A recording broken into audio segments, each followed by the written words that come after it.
una bebida que se prepara a través de los granos de café que se obtienen de la mata de cafeta.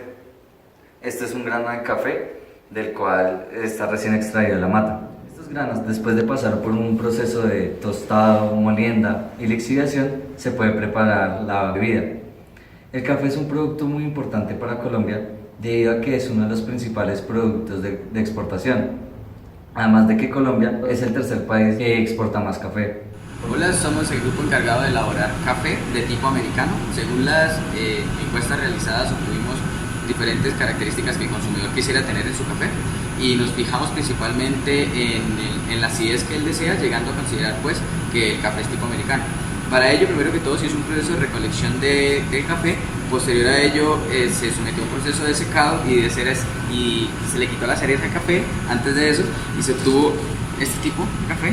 Posterior a eso se le quita la cáscara del café y se obtiene la semilla como tal. Dicha semilla pasó a un proceso de tostado o cocción realizado en este tostador artesanal realizado por nosotros, en el cual, como se puede ver, le introdujimos unas aspas de tal manera que al momento de hacer el proceso de tostado nos quedará una mezcla mucho más homogénea, y además esta palanca al momento de girarla aumenta el coeficiente de convección, que es nuestra constante a considerar en los cálculos relacionados al intercambio de calor en este proceso. Además de ello, para garantizar que no hubieran pérdidas significativas de vapor al momento de tostar, se colocó esta especie de sello artesanal en el que al atravesarlo se sella parcialmente las fisuras que quedan entre la tapa y la olla. Luego llevamos el proceso a una molienda en el cual obtuvimos diferentes tamaños de partícula dependiendo del cassette utilizado pues en el molino de cuchilla. Para ello utilizamos también dos variedades de café, uno tipo Santander y otro tipo Manizales. Para ello tuvimos dos tamaños de partículas, uno de ellos es 4 milímetros y otro es 0.25 milímetros, tanto para Santander como para Manizales. Con el fin de desarrollar un modelo matemático que describa el proceso asociado a la etapa de lixiviación del café, se decidió asumir difusión a una película líquida descendente, es decir, una disolución de un sólido, para este caso, el café. En el esquema podemos ver la siguiente representación, donde el líquido B, para este caso el agua, fluye en movimiento laminar hacia abajo por una pared vertical, como se muestra en la figura. La película comienza su movimiento lo suficientemente lejos arriba en la pared, de modo que la velocidad en z solo depende de y para z mayor o igual a 0 y para z entre 0 y L. La pared se encuentra hecho de una especie A, para nosotros el café, la cual es ligeramente soluble en el agua. Para distancias cortas corriente abajo, la especie A no se difunde muy adentro de la película descendente. Es decir, el café está presente solo en una capa límite muy delgada próxima a la superficie sólida. Por lo tanto, las moléculas de A que se difunden experimentan una distribución de velocidad que es característica de la película descendente, justo a la derecha de la pared, en y igual a 0. La distribución de velocidad se proporciona en la siguiente ecuación.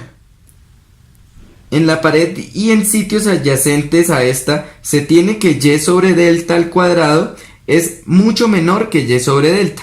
De modo que para este problema la velocidad hasta muy buena aproximación podría considerarse de la siguiente manera, donde Bz es igual a alfa por y, en donde alfa corresponde a una relación entre la densidad, la gravedad y la viscosidad del fluido, y además de la distancia delta por donde él se transporta. Dicha aproximación implica lo siguiente, cuya ecuación diferencial puede ser desarrollada a partir de las siguientes condiciones de frontera, donde en la segunda condición límite sea 0 o concentración inicial de café es la solubilidad de A en B, es decir, del café en el agua. La tercera condición límite se usa en vez de la correcta, la cual sería la derivada de la concentración del café con respecto a Y es igual a 0 cuando Y es igual a delta, ya que para tiempos de contacto breves, infinitamente pequeños, se siente que no hay diferencia. Después de todo, debido a que las moléculas de A solo penetran ligeramente en la película, no pueden ir demasiado lejos para ver, entre comillas, el límite externo de la película, y por lo tanto no pueden distinguir entre la condición límite verdadera y la condición límite aproximada que se usa. El mismo tipo de razonamiento se encuentra en algunos problemas donde el proceso en el cual el agua se desprende en una pared se da de una manera muy lenta. La forma de las condiciones límite en las ecuaciones presentadas anteriormente sugiere un método de combinación de variables para la solución de la ecuación diferencial. Por lo tanto, se intenta lo siguiente: concentración de café sobre la concentración inicial de café va a ser igual a una función que depende de n, donde n va a ser igual a y por alfa, que anteriormente ya hemos dicho que corresponde a alfa, sobre 9 por la difusividad del café en el agua por z, todo esto elevado a la 1/3.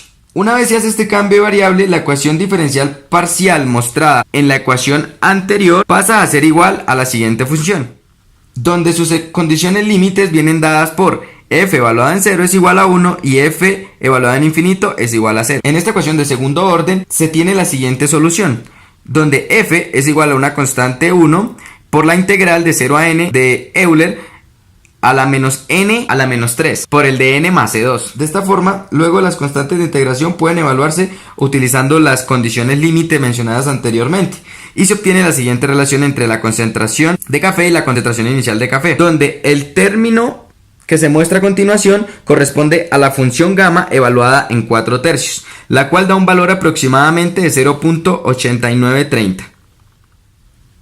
Ahora, la densidad de flujo de masa local en la pared puede obtenerse como se presenta a continuación, donde el flujo del café en Y para Y igual a 0 va a ser igual a menos la difusividad del café en el agua por la derivada de la concentración del café para Y igual a 0.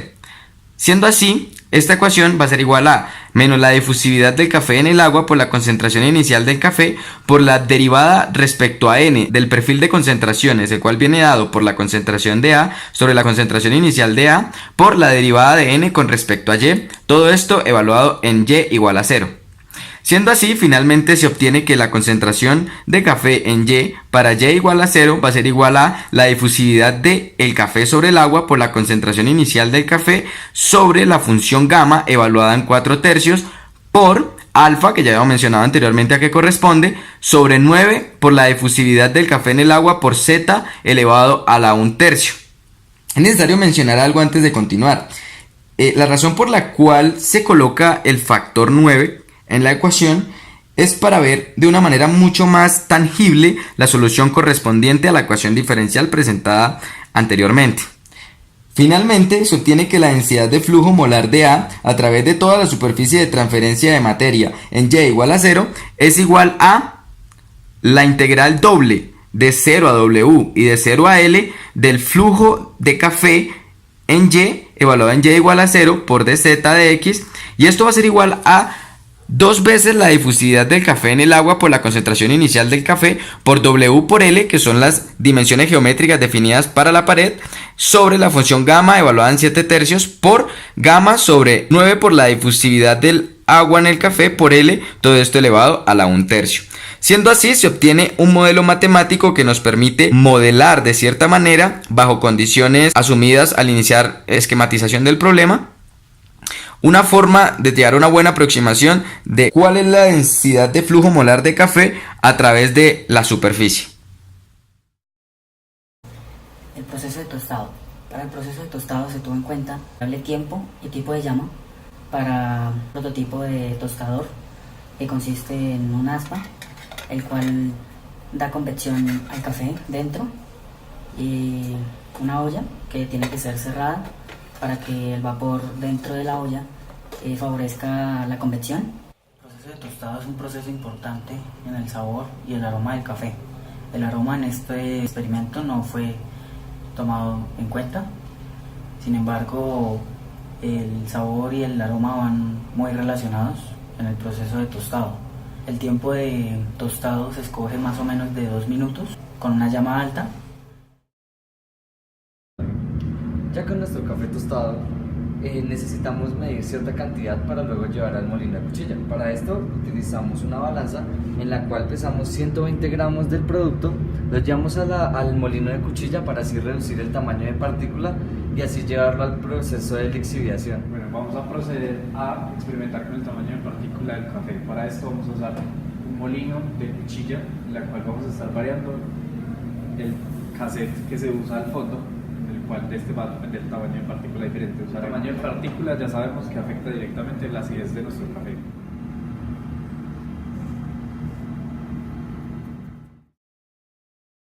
Después del proceso de molienda, hicimos un montaje para realizar el proceso de lixiviación.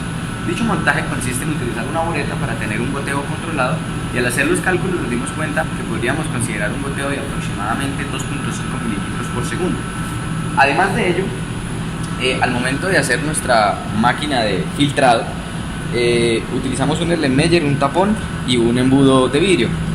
Esta forma o estructura que elegimos se debe principalmente a lo siguiente: decidimos utilizar un método netamente artesanal y uno de los más utilizados en el mundo, que es el método de goteo, y además de ello decidimos poner un tapón con el objetivo de que la liberación de calor justo en este punto sea menor. Decidimos emplear 8.3 gramos aproximadamente de café, debido a que, según fuentes consultadas, se suelen emplear para obtener un café tipo americano aproximadamente 40 gramos de café por cada 120 mililitros de agua. Tras realizar una regla de 3 simple, nos dimos cuenta que para 25 mililitros de agua, que es el volumen que ofrece nuestra bureta, obtenemos 8.3 gramos de café. A continuación sometemos a un goteo cauteloso, el cual calculamos siguiendo las ecuaciones que miden el caudal, y obtuvimos aproximadamente 2.5 mililitros por segundo, como se muestra a continuación.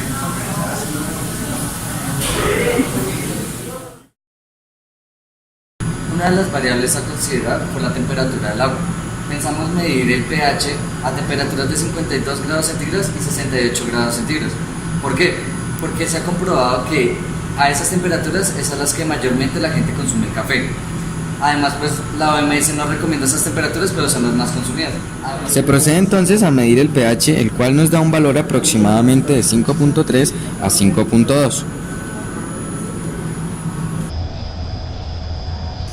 Una de nuestras variables a considerar fue el tamaño de partícula del café, ya que nosotros consideramos que a mayor tamaño de partícula se puede obtener una menor acidez. Por lo tanto, nosotros probamos estos dos diferentes tamaños de partícula para así comprobar cuál de los dos tamaños se acerca más a nuestra acidez buscada. Se procede entonces a calcular los grados Brix pertenecientes a la muestra. Para ello se hace uso de un refractómetro digital de la siguiente manera: aproximadamente 2 gotas sobre el lector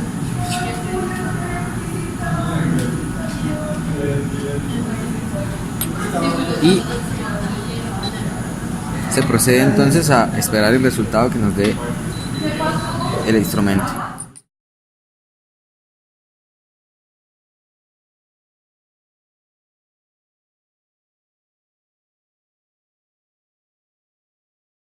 Tras hacer la toma de datos y el análisis de estos, se puede concluir brevemente lo siguiente.